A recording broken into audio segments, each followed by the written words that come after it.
why haven't y'all tried miracle food yet? Like, for real, all jokes aside.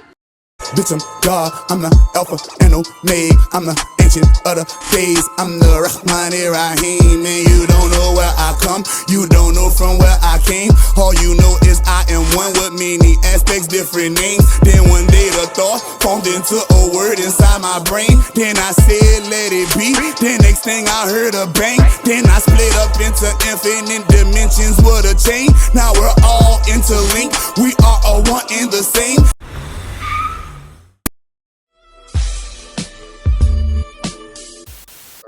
I want to get a little bit into now the Pimp C who I'm talking to right now.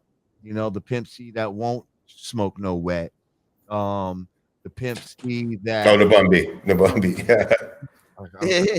He fucking with you again. He fucking with you right now.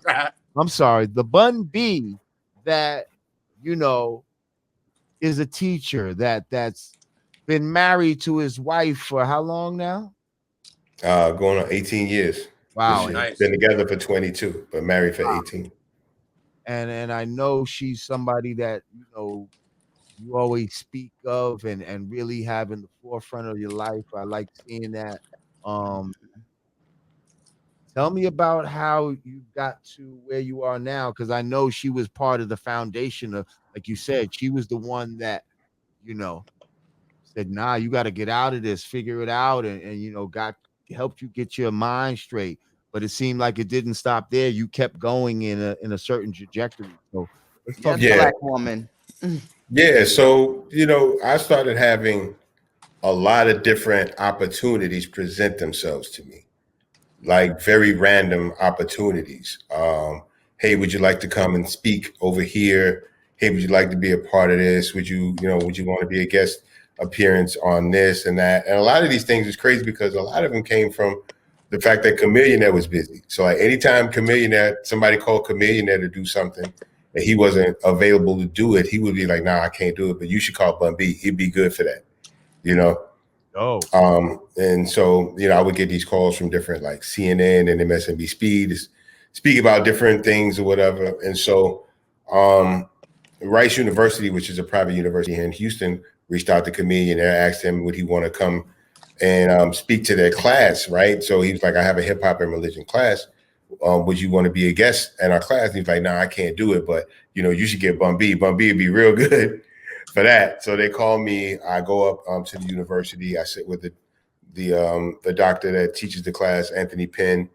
I see a lot of books that he has on the shelf, some of the same books I have at home. We talk about different things. We go to the class, we do the interview, Q&A. I talk with the kids.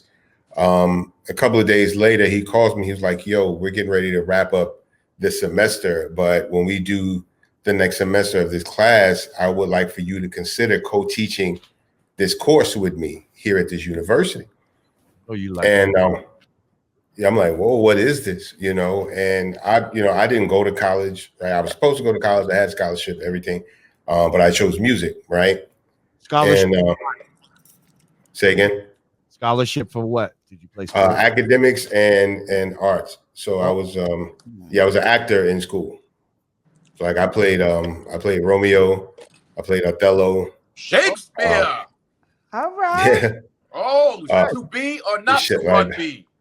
I used to do extemporaneous or like improv shit, all that. Yeah, to be Bun B, to be Bun B or to not to be Bun B. That is the question. That is the question. No, to be Bunny B. To be Bunny B. Or not to be Bunny B. Bunny B. I think I shall be Bun. But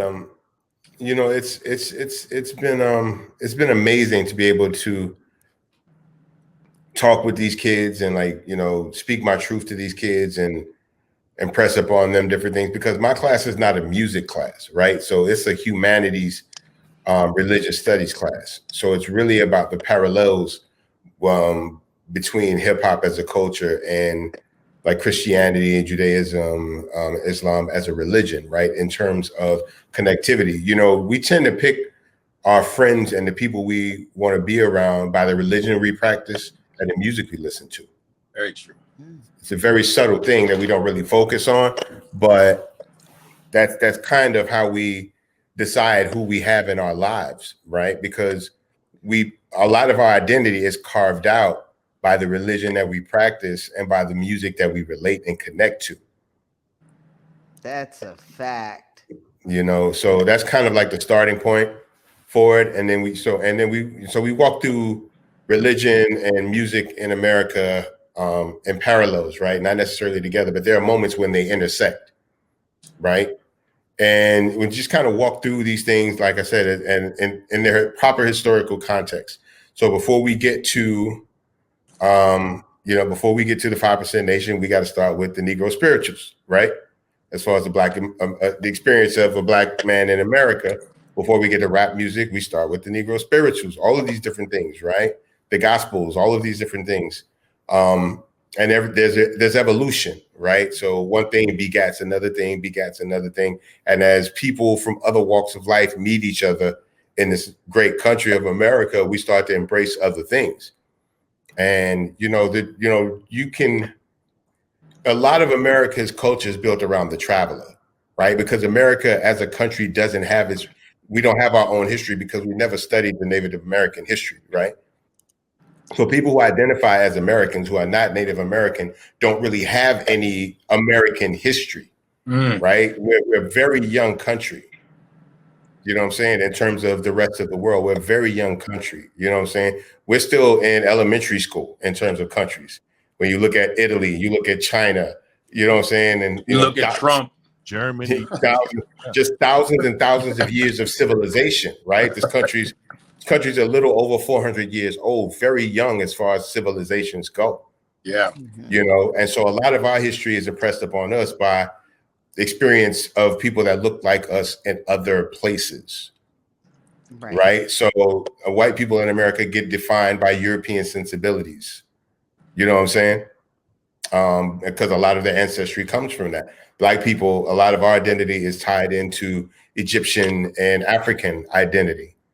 You know what I'm saying? Because that's our experience. That's the only place people that look like us had any real experiences. Or we're still figuring out what the Black experiences in America. As you can see, America has not really figured that out themselves. You know what I'm saying? So we're still trying to determine what exactly is the Black man's place in America.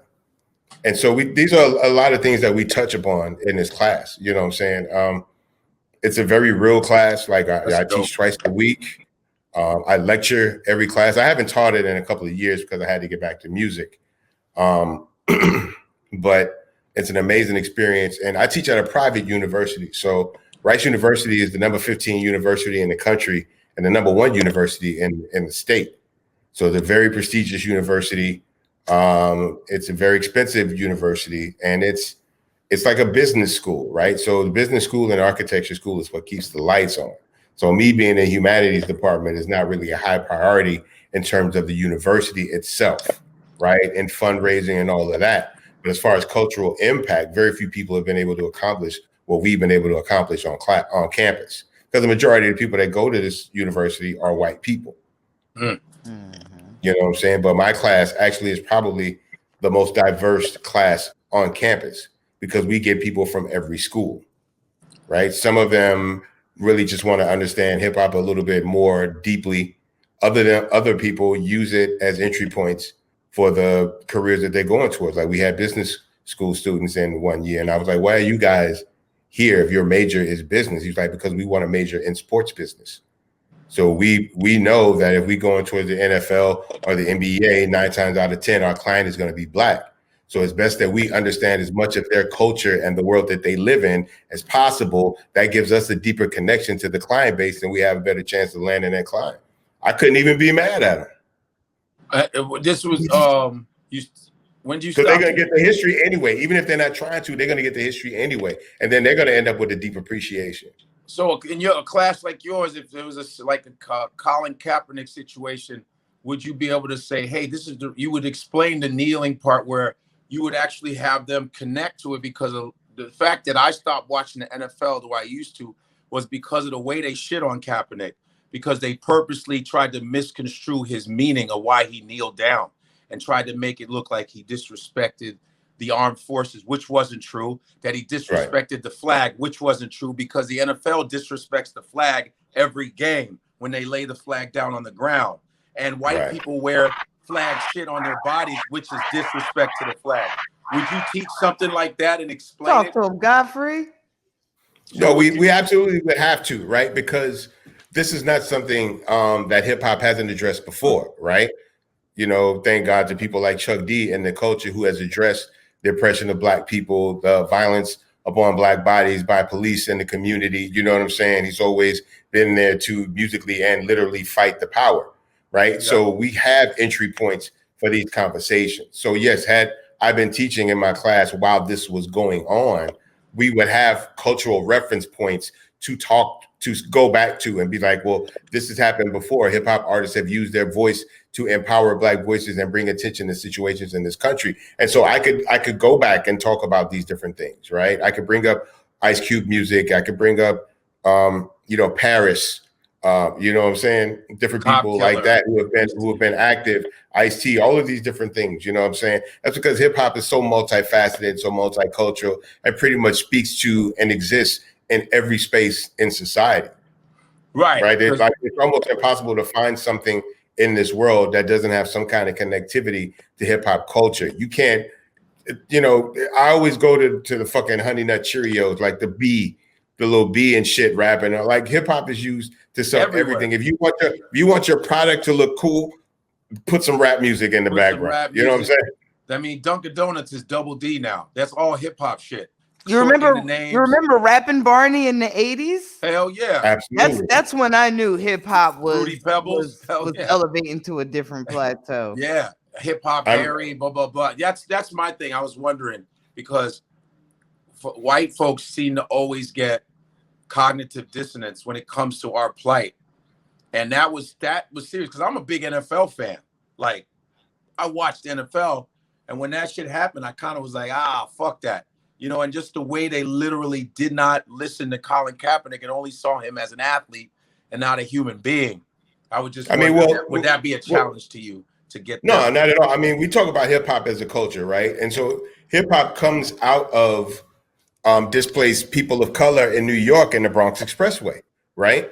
So that's how these different people of West Indian backgrounds, people with Caribbean backgrounds, Latino, whether it be Puerto Rican, Cuban, Dominican, all of these different people with all these different cultural references kind of end up in the same housing projects, right? And so it's a culmination of these different things coming together that kind of creates what we now represent and recognize as hip hop culture. Had these people not been displaced from where they normally would have been living at, right, and settling in New York and the 5 boroughs, we would not have had what we have, right? The Bronx would not have become what it became in order to generate what hip hop eventually became. Sure.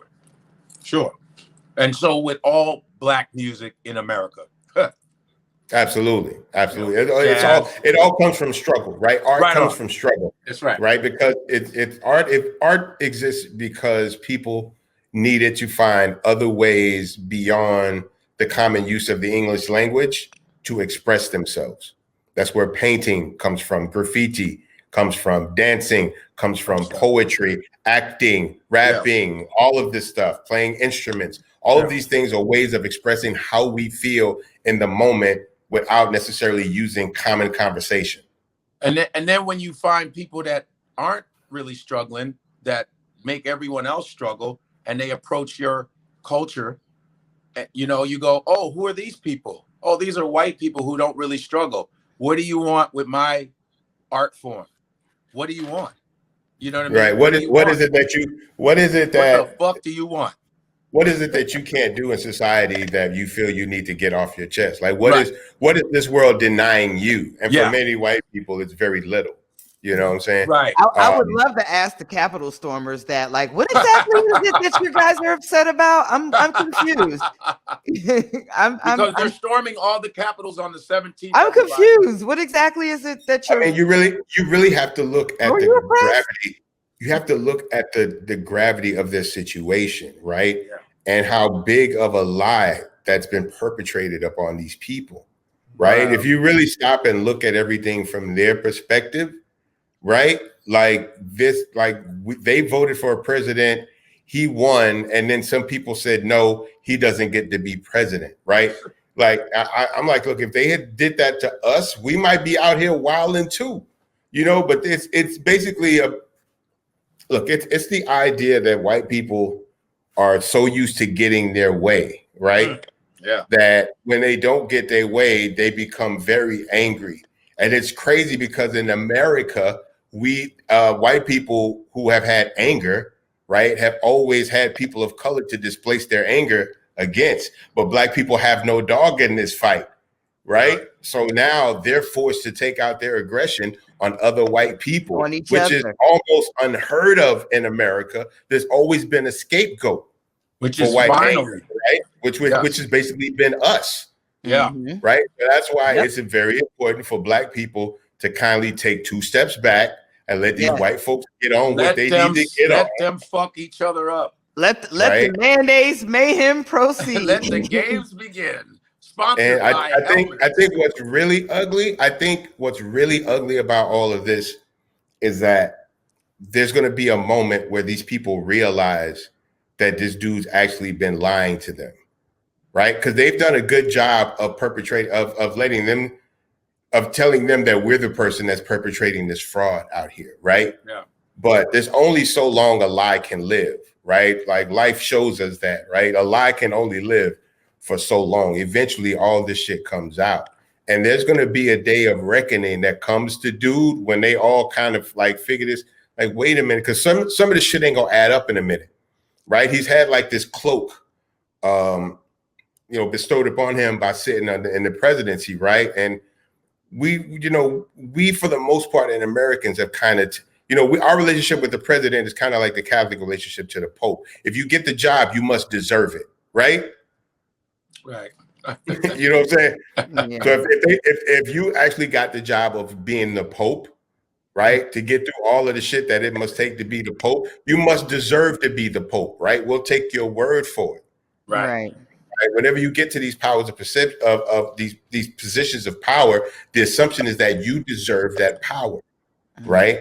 Right. And that you're going to distribute it accordingly. And this dude did the whole opposite. And it really just exposed to America how easily the politics can be manipulated. And then you start to wonder, wait a minute, how long are they mad because he's doing this, or are they mad because he's really giving up the game? Like, this has always been a part of the game. I feel like he's the nigga that abused it. Right. I think they're mad. Right. I think they're mad because they feel like there is a chance that white supremacy might die. You're like, no, we finally found a guy that can, that can openly and blatantly keep white supremacy alive. And now they're in danger of losing that. Alexandria, the Cosia court, she just put an hour something video of her. They were trying to murder them. They had to hide because they were trying to kill some of these Democratic folks. And she said, I thought I was going to die. Like, we were hiding out. And she said some of the Republican representatives were trying to tell those cats where those Democrats were. I think the shit got too far. I think it got too far too fast for him. Right. It did. I think there was a whole thing of where, look, if you want to win this election, here's the base that we need to court. Here's the people that have no representation. Because if you really think about it, the poor white man in America is the only group of people in America that doesn't have like a support group for them. Right. So for example, if a black man dies tomorrow, you'll see people of all colors marching for a black man. If a Mexican man dies, you'll see other people other than Mexican marching, everything. But if a poor white man dies in America, nobody shows up. You know who shows up to the trailer park when a white man's been killed in America? The Klan. Mm-hmm. Right. They blame it on what us. I'm saying? And they're the ones that say, we understand what you're going through. Nobody else cares about you but us. And that's how they get it. It's the same way that young dudes get indoctrinated to a game, right?